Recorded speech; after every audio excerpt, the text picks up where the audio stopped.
country. Benazir Bhutto's niece, Fatima Bhutto, has in the past been very critical of government policies here, including the policies of her aunt Benazir. She's prepared a special report for More 4 News reflecting her personal views on the country's future.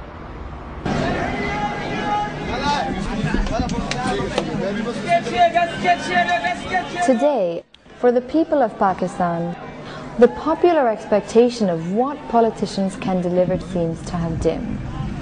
These are areas that we're driving through right now that are politically isolated in the extreme. These are not areas that vote. These are not areas that know where their polling stations are. This is Liari, one of Karachi's most dense, ethnically diverse and deprived neighborhoods.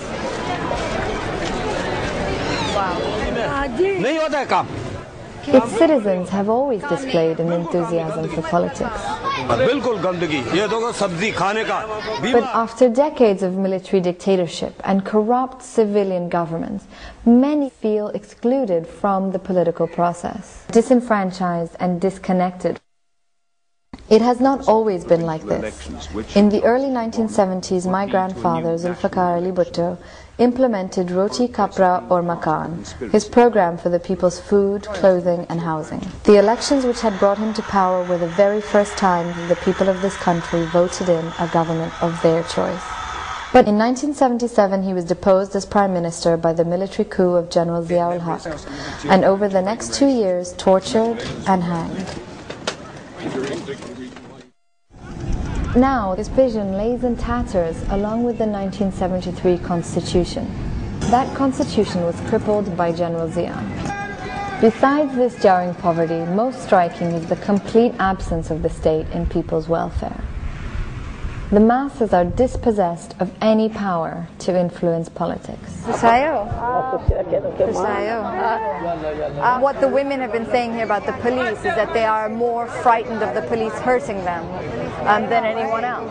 That there is crime here and it's the police who are involved. One woman actually said, when I asked her about the crime, that it's actually the police who do it in her opinion, that they're the ones involved. The police everywhere are involved in criminal activities and murder, in looting.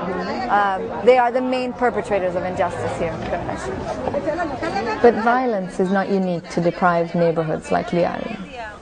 On the 20th of September 1996, my father, Murtaza Bhutto, was assassinated by a carefully laid police trap a few yards from our house. He was killed execution style by a bullet to the neck as he lay in a police van. My friend, Sabine Jatoi's father, was also murdered. 12 years later, and still no justice.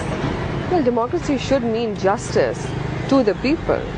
But this incident, especially where we're standing right now with the police right behind us, meant to protect us, ended up murdering my father and 6 other people.